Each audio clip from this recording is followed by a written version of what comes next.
അവരെത്തുന്നതേയില്ല.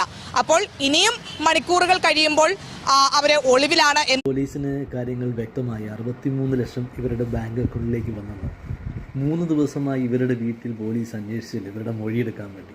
ഈ പരാതിപ്പെട്ട പെൺകുട്ടികളെ ഇപ്പോൾ കാണാനില്ല. അവർ ഒളിവിൽ പോയിരിക്കുകയാണ്. അവരെ ബന്ധപ്പെടാൻ സാധിക്കുന്നില്ല. അവർ എപ്പോഴും ചോദിക്കുമ്പോൾ അവർ പറയുന്നത് വക്കീലിനെ കാണാൻ പോയെന്നാണ്.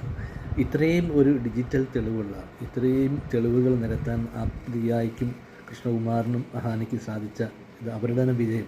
അവരത് റെക്കോർഡ് ചെയ്തില്ലായിരുന്നെങ്കിൽ അവസ്ഥ ആലോചിച്ച് നോക്കി ഈ സമൂഹത്തിൻ്റെ മുന്നിൽ ഇവർ കുറ്റക്കാരായിട്ട് ഇപ്പോഴും നിലവിൽ വന്നേനെ.